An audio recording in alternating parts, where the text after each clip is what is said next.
এবার এটা আমি নামাবো।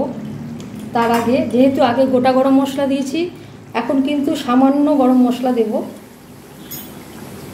1 পিঞ্চ বলতে পারেন। আর দরকার নেই, তবু আমি দিলাম 1 পিঞ্চ।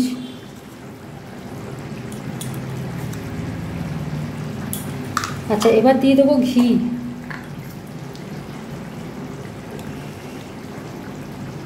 ওয়ান টিস্পুন ঘি দিয়ে দিচ্ছি। এখন আমি এঁচোড়ের কোপ্তা করব, তার জন্য আমি এঁচোড় নিয়েছি এখানে। এই এঁচোড়গুলো এবার কুকারে দিয়ে সিদ্ধ করে নেব। ধুয়ে নিয়েছি ভালো করে, এবার সিদ্ধ করে নেব এগুলো। এতে আমি কয়েকটা এখানে 6টা কাঁচা লঙ্কা দিয়ে দিচ্ছি, কারণ আমি তো শুকনো লঙ্কা গুঁড়ো খাই না, তো সেই জন্য দিয়ে দিলাম, সিদ্ধ হলে মাখতে সুবিধা হবে। এবার এতে দিয়ে দিচ্ছি আন্দাজ মতো জল, আর দিয়ে দেবো একটু সর্ষের তেল, তাহলে কি দাগটা হবে না ভেতরে, আর আঠালো ভাবটাও লাগবে না। একটু সর্ষের তেল দিয়ে দিলাম, 2 চামচ মতো সর্ষের তেল দিয়ে দিলাম। আর দিয়ে দেবো একটু নুন, তাহলে তাড়াতাড়ি সিদ্ধ হবে, ভালো সিদ্ধ হবে এটা। নুন দিয়ে দিচ্ছি, ব্যাস। এবার এটা আমি আর একটু জল দিয়ে সিদ্ধ করতে বসাবো, কারণ পুরোটা জলে ডোবেনি। আর একটু জল দিচ্ছি। এঁচড়গুলো সিদ্ধ করে জল ঝরিয়ে নিয়েছি, এবার এগুলোকে আমি মাখবো।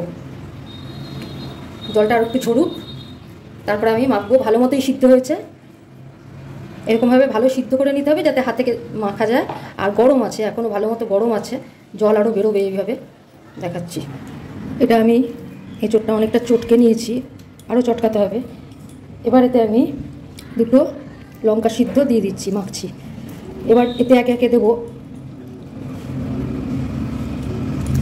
2 চামচ মতো পেঁয়াজ রসুন বাটা, 3 চামচ দিতে হবে। 3 চামচ পেঁয়াজ রসুন বাটা, 1 চামচ মতো দেবো আদা বাটা, 1 চামচ জিরে গুঁড়ো, 1 চামচের একটু কম ধনে গুঁড়ো, দিয়ে দেবো নুন, আন্দাজ মতো নুন, এতটা দেবো না, হাফ টিস্পুন নুন দিলাম। আর সামান্য দেবো একটু গরম মশলা গুঁড়ো।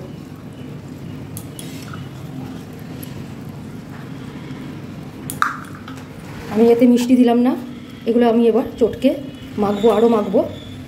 মেখে নিয়ে ফিরে আসছি। আমার এটা মাখা হয়ে গেছে। এবার এতে আমি একটু দিয়ে দিচ্ছি গুঁড়ো দুধ, 2 চামচ মতো গুঁড়ো দুধ দিয়ে দিলাম। অনেকে মিষ্টি দেন, আমি মিষ্টির বদলে এটা দিচ্ছি। আমি মিষ্টি দিই না এমনিতেও। আর একটু তো মাখলে পরে জল জলে হচ্ছে, সেই জন্য একটু ময়দাও দিয়ে দিচ্ছি। ময়দা দিয়ে দিচ্ছি 2 চামচ মতো। মেখে দেখি আরও লাগে কি না, যেন জল জলে ভাবটা না থাকে, শক্ত ব্যাপারটা যেন হয়। অনেকে কিন্তু ইচ্ছা করলে এটাকে ময়দা এখনই না দিয়ে কড়াতে নেড়ে নিতে পারেন, তেল দিয়ে জলটা শুকিয়ে নিতে পারেন, তারপরে ময়দা দিয়ে বাইন্ডিংয়ের জন্য মেখে করতে পারেন। আমি এটা এইভাবেই মাখছি। স্বাদগুলো নিজেরা একটু টেস্ট করে নেবেন পরিমাণের ওপরে। আর এই বাটাটা কিন্তু পুরো মিহি নয়, আমি কিন্তু এটা মিক্সিতে বাটিনি, হাতে যেহেতু চটকে নেওয়া, সেই জন্য একটু খিচখিচে থাকলে সেটা ভালোও লাগে।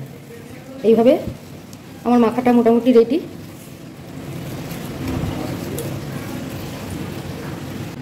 এবার আমি এগুলো চ্যাপটা করে নিচ্ছি, গোল চ্যাপটা বানিয়ে নিচ্ছি, কোপ্তা শেপ দিয়ে দিচ্ছি। অনেকগুলো বানিয়ে নিয়েছি। কেউ ইচ্ছা হলে হাতে তেল নিতে পারেন, কিন্তু তেল নেওয়ার দরকার লাগছে না। সুন্দর করে সাইডগুলো যেন থাকে, খিচখিচে যেন না হয়, এইভাবে বানিয়ে নেব।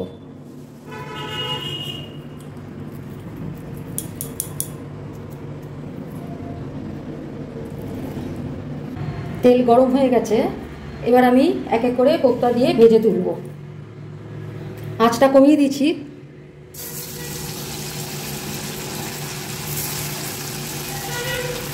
খুব বেশি একসাথে দেব না।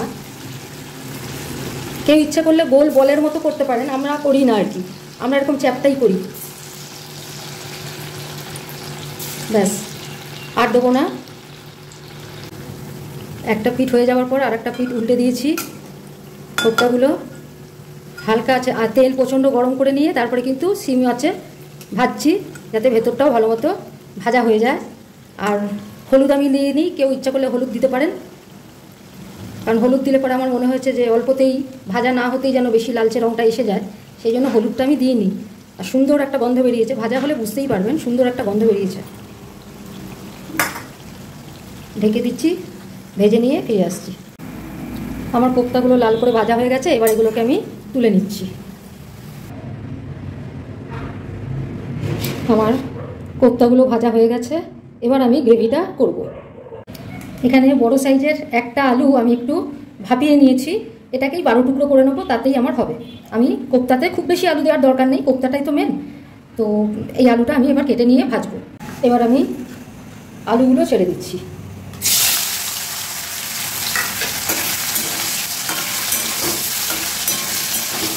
আলুগুলো ভেজে নিয়ে ফিরে আসছি, লাল করে ভেজে নেবো, তারপরে ফিরে আসছি। আমার আলুগুলো ভাজা হয়ে গেছে, এবার আলুগুলো তুলে দিচ্ছি। এবার এই তেলেই আমি দিয়ে দেবো একে একে, দিয়ে দিচ্ছি 2 গোটা এলাচ, 4টে লবঙ্গ, কয়েক টুকরো দারচিনি, গোটা গরম মশলার সঙ্গে। আচ্ছা, দিয়ে দিচ্ছি 2 তেজপাতা, দিয়ে দিচ্ছি 3টে চেরা কাঁচা লঙ্কা। এবার দিয়ে দিচ্ছি পেঁয়াজ রসুন বাটা,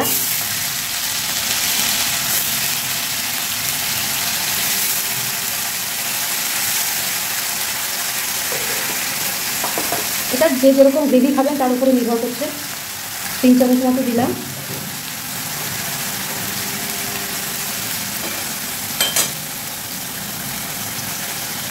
দেড় চামচ মতো দিয়ে দিলাম আদা বাটা। এবার এতে দিয়ে দিচ্ছি 1 চামচ জিরে গুঁড়ো,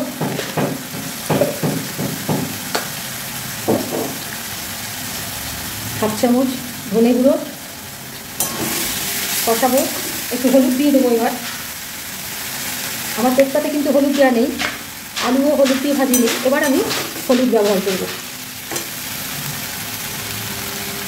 দিয়ে দিচ্ছি 1/2 টিস্পুন মতো হলুদ। এবার এতে দিয়ে দেবো আন্দাজ মতো নুন। নুনটা একটু কমই দিচ্ছি আগে, কারণ মিষ্টি দেবো তো। এবার এটা কষাবো, কষিয়ে ফিরে আসছি।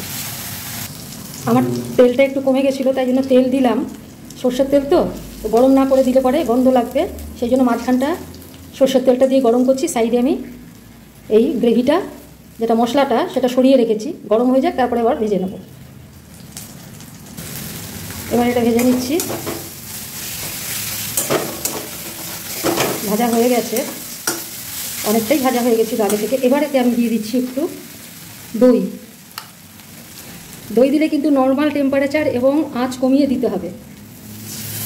দই দিয়ে এবার ভাজবো। আর একটা জিনিস, দই দিলে কিন্তু টেস্ট ভালো হয়, কারণ এই দুধ তো, তার সাথে এর থেকে তেল ছেড়ে বেরিয়ে আসে, তেলটা কিন্তু এতে অনেকটা বেশি হয়ে যাবে। তো এইভাবে করবেন। দই দেওয়াটা কোপ্তাতে ভালো টেস্ট আনার জন্য এক প্রকার মাস্ট।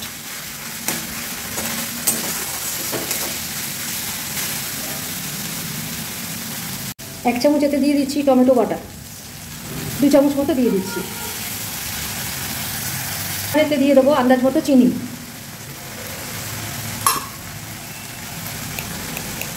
আপাতত 1 চামচ চিনি দিচ্ছি, এটা টেস্ট অনুযায়ী। যদি দইয়ের জন্য খুব বেশি টক লাগে তাহলে পরে আবার অ্যাড করব।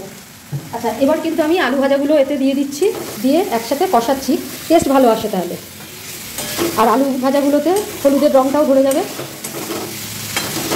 দইয়ের জলটা, টমেটোর জলটা, এগুলো শুকিয়ে যাবে, ড্রাই হয়ে যাবে, তারপরে আমি জল ঢালবো। আমার তো টমেটো বাটা থাকেই, সেই জন্য টমেটো বাটা দিয়েছি। ফিরে আসি। আমার মশলা খুব ভালো কষানো হয়ে গেছে, ভালো একটা গন্ধ বেরিয়েছে। কষানো ভালো হয়েছে বোঝা যায়, নতুনদের জন্য বলছি যে গন্ধ বেরোবে। এবার আমি এতে উষ্ণ গরম জল দিয়ে দিচ্ছি। উষ্ণ গরম জল আন্দাজ মতো দিয়ে দিচ্ছি, কারণ কোপ্তা কিন্তু জল টেনে নেবে, একটু বেশি দেব। এটা প্রায় 2 কাপ মতো, 2 কাপ মতো জল আমি গরম করেছি, কিন্তু পুরোটা দিলাম না। পরে যদি লাগে আবার আমি দেবো, নয়তো নাও দিতে পারি, সেটা বুঝে দেখব।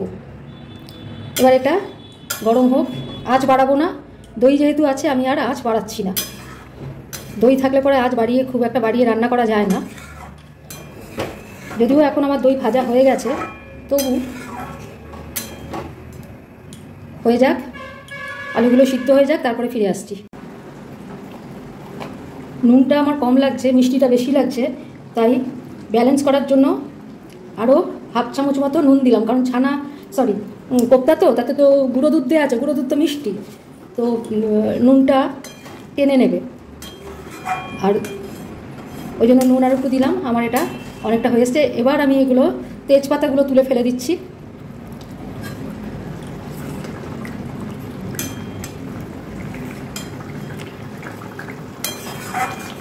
আর একটু হোক, তারপরে আমি কোপ্তাগুলো ছাড়বো।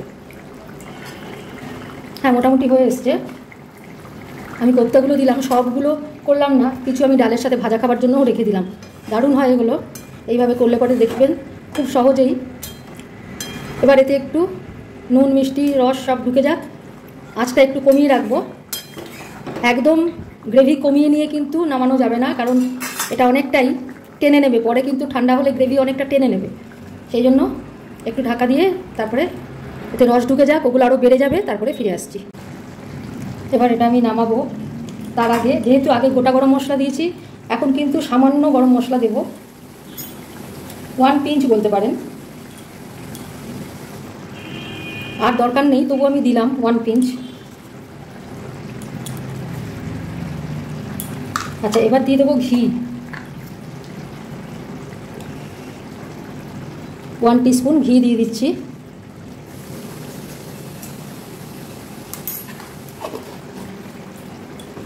ব্যাস, এবার কিন্তু এটা আমি ঘাঁটতে পারবো না, একটু নাড়িয়ে নেব যাতে ঘিটা গরম মশলাটা ঠিকমতো মিশে যায়, ওই জন্য এইভাবে একটু নাড়িয়ে নেব। ব্যাস, আজকে আমার এঁচোড়ের কোপ্তা রেডি টু সার্ভ। পরের দিন অন্য কোনো রেসিপি নিয়ে আসবো। লাইক, শেয়ার, সাবস্ক্রাইব করতে ভুলবেন না।